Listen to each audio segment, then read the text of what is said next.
3 doors, 3 knocks in the dark. One opens with a guest password. One opens with a shadow crossing a safety console no one thought to guard. And one opens with a counterfeit key silent, reusable, invisible sliding past the lock you never see. Tonight, we trace 3 intrusions that still echo: a city frozen by SamSam ransomware, a refinery safety system tampered with by Triton, and a data empire Yahoo drained through the smallest cracks. We'll follow each from the first footstep to the final consequence, then walk away with something better than fear: a plan. First door, a municipal network, ordinary and sprawling, alive with the hum of everyday work court records, payroll systems, utility bills, emails that never sleep. The attackers weren't magicians. They didn't need 0 days that only spy agencies afford. They needed time, patience, and a door left ajar on the internet. That door was remote desktop software that lets you control a computer from afar, exposed to the world with a weak lock. If a login page is a doorknob, remote desktop puts that doorknob on the outside wall. They rattled it over and over until the tumblers surrendered. This was SamSam, a breed of ransomware that didn't spread like a spray of bullets. It moved like a burglar with a flashlight. The operators weren't in a rush. Once they guessed or otherwise stole their way in, they explored. They mapped out the hallways of the network, where the servers lived, how the doors connected, which keys opened what. They stole more credentials, those little badges you type every morning, by harvesting them from memory and shared drives and neglected admin accounts. They didn't automate the chaos, they staged it. At midnight, the city's network looked asleep. But in the dark, the attackers were awake. They pushed their encryption payloads deliberately, machine by machine, aiming for maximum pain: file servers, databases, endpoints that mattered. You can imagine a progress bar ticking silently. When the switch flipped, files morphed into puzzle pieces. Departments arrived to find blinking screens, ransom notes in every folder, and the kind of helpless quiet that fills a building when digital light goes out. Permits on hold, police records stuck, court dates delayed, city websites blinking maintenance for days that turned into weeks. It wasn't just computers down. It was people waiting in line with nothing to hand over but paper and frustration. The demand was a mid-5-figure sum in cryptocurrency, smaller than the headlines it generated, but larger than what anyone wanted to admit was reasonable. The city didn't pay. Recovery crawled through a graveyard of backups that weren't as recent as they thought. Manual processes on sticky notes migrated into temporary workarounds, and a bill that eclipsed the ransom by orders of magnitude. The after-action reports were sobering. A single weak point exposed to the internet, no multi-factor authentication to make a stolen password insufficient, uneven patching, and backups that existed but didn't come back quickly when the chips were down. That's the anatomy. Foothold through exposed remote access, escalation by collecting more keys, payload in the form of encryption, an impact that ripples into every service we take for granted. There's no need for secret wizardry when ordinary doors stay unlocked. And if this sounds like something only a government or a Fortune 500 would face, remember, the internet doesn't sort by importance, it sorts by what answers when you knock. Second door, the industrial world at night, a remote facility framed in sodium lights and the whisper of valves. In the hum of a petrochemical plant, safety is not a slogan. It's an architecture layers of systems designed to catch the failures of other systems.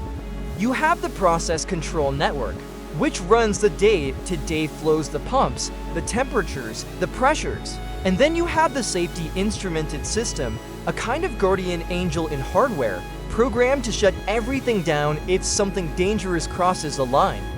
Triton or Trisis was a hand reaching for that guardian. The timeline unfolds with the same patience we saw in SamSam, but the stakes are physical. The attackers gained a foothold on an engineering workstation, the kind of special computer used to program and monitor those safety controllers. How did they get there? Not by magic. Think of the ways a computer in a corporate office might talk to a computer in a plant. Remote maintenance, shared credentials, phishing that lands in one inbox and propagates quietly. Somewhere, the boundary between business and operations was porous enough to cross. The attackers made the jump and found themselves at the console that wrote the rules for when the plant would save itself. They escalated from observation to intervention by pushing code to the safety system. Imagine someone rewriting the instructions for when the airbag deploys in your car. Maybe it's still there. Maybe it triggers at the wrong time. Maybe it never triggers at all. That's the level of tampering. The payload tried to load custom logic onto the safety controllers using knowledge of the brand and quirks of those devices.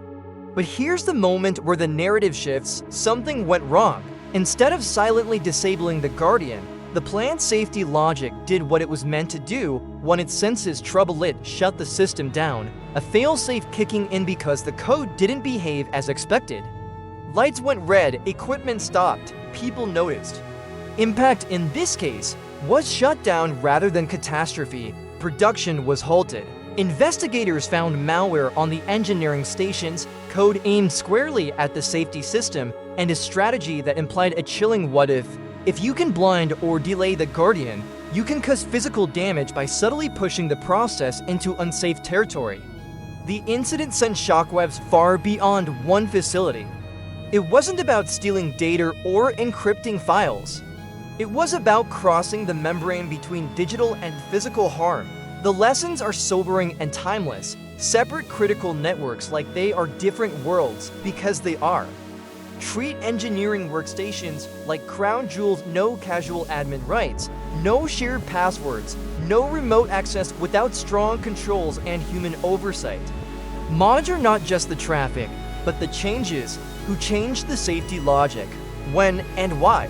The playbook is familiar. Foothold through a trusted path, escalation by inheriting trust, payload against the most sensitive system, impact that radiates through downtime and danger. What changes is the medium. The stakes go from data and money to valves and pressure. And still the doors are ordinary. Remote sessions, credentials, assumptions about who can see what. If you find this kind of clear, cinematic breakdown useful, tap subscribe now and stay close.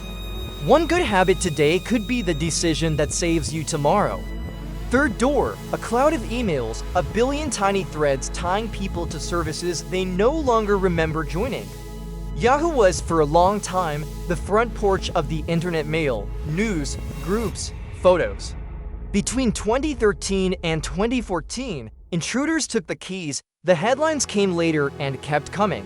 What makes this breach important isn't just the number that eventually reached 3 billion account. It's the way the lock was picked and the slow motion of the consequences. We start with a foothold, a targeted intrusion that found its way into Yahoo's environment and, crucially, into the parts where the locks themselves were made. If you think of a login as a handshake, a session cookie is the stamp on your hand that says, yes, you've already shaken hands, you can come back in. The attacker stole the ability to forge those stamps. With a forged cookie, you don't need a password. You show the right shape of stamp, and the door opens. No alarms. No two-factor prompt, because the system assumes you already passed it. Escalation followed the logic of forgery. The attackers accessed mailboxes, harvested data, and moved laterally through internal tools. They didn't have to break the glass on every account. They could impersonate the right users at the right time. To make matters worse, some of the underlying security older hashing for stored passwords, security questions that never truly meant that even the pieces they grabbed could be useful in the wild. Passwords can be reset, but security questions? Your first pet can be guessed or scraped from a social media post you forgot you made. The payload here wasn't code that encrypts or code that reprograms safety logic. It was persistent access to the lifeblood of an online identity, emails, and the reset links they contain, profile details, the scaffolding of trust between a user and everything else. The impact played out over years. Users recycled passwords to other services and found those doors open too. Verizon, in the middle of acquiring Yahoo, renegotiated the purchase price by hundreds of millions. Lawsuits stacked, public trust sagged, the breach didn't explode, it seeped. And that's why it still matters, because the shape of the key cookies, federated logins, token still underpins the modern web. When the tool that verifies trust is compromised, every system that relies on it feels the tremor. Looking across the three, you can see the same skeleton wearing different masks. In each, the attackers didn't make gravity bend, they made assumptions bend. Remote desktop will only answer to us until it answers to anyone. Safety systems will always save us until someone redefines save.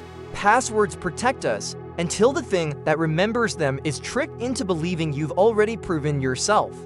Small cracks widen under pressure, a guest password becomes a citywide outage. A missegmented network becomes a plant shutdown. A stolen internal tool becomes access to everything from photo albums to bank reset links. So what now in the quiet after the sirens, when you're just a person with a phone, a laptop, and too many logins? Start where the attack started, the doors. If remote access is a must, make it a masquerade no one else can copy. That means multi-factor authentication every time something you have or are, not just something you know. At home, that looks like a code from an authenticator app, a hardware key for your most important accounts, and a refusal to settle for the convenience of SMS where something stronger is available. In a small business, that looks like no remote desktop exposed straight to the internet, but protected behind a properly configured VPN, ideally with MFA at each step. For everything, it means pruning old accounts you don't use and removing admin rights you don't need. Then assume that even with good locks, a window may break. Backups are how you breathe when the room fills with smoke. Not backups in the same room those get encrypted with everything else, but backups you can't accidentally mount from the place you're trying to protect. Test them on a calm day. If you can't restore a file on a Tuesday morning, you won't restore a city on a Friday night. The difference between a ransom demand and an inconvenience is not a press conference. It's a restore button you've pressed before. Next, treat tough boundaries as life support. In a world of smart doorbells and industrial valves that all speak TCP/IP, we forget that separation is a feature. Your kid's tablet doesn't need to see your work laptop. Your admin tools don't belong on the same network as the equipment they control. In a plant, that looks like dedicated, monitored pathways between business and operational networks with alarms when anything unexpected crosses. In a home, that's a guest Wi-Fi network for gadgets and visitors, and a main network for the devices you control more carefully. The principle is the same from kitchen to refinery. If one thing falls, it shouldn't pull the rest down with it. Finally, the habits that dull the danger of a billion account breach are boring, which is exactly why they work. Use a password manager so you can build unique, random passwords without trying to be a cryptographer in your head. Turn on two-factor wherever you can. Think of it as seatbelts. Retire security questions that can be guessed from a 10-minute scroll through your public life, or answer them with nonsense only your manager knows. And when money moves, whether it's a city invoice or your own wire transfer, verify it on a second channel you trust, like a voice call to a known number. Data breaches become dangerous not because they leak a secret. They become dangerous because those secrets get reused. We end where we began, with the doors. SamSam reminds us that attackers don't need an army when a single exposed doorknob answers politely. Triton warns that not all hacks end at the screen. Some reach for the emergency brake. Yahoo proves that a forged stamp is more dangerous than a broken window. And the lesson, if it can be condensed to a single sentence, is this: protect identity and access like you would protect your front door. Separate the important rooms and keep a spare key that the fire can't touch. The darkness isn't going away, but if you light the right corners, if you build the muscle memory of MFA, backups, segmentation, and verification, you make the dark ordinary again. You turn the hacker's knock into just another sound outside, noticed, recorded, and never allowed in. That's our file tonight. 3 intrusions, 1 pattern, and a handful of small moves that beat big fears. Keep your doors smart, your backups cold, and your habits boring. The future is safer when the basics are relentless.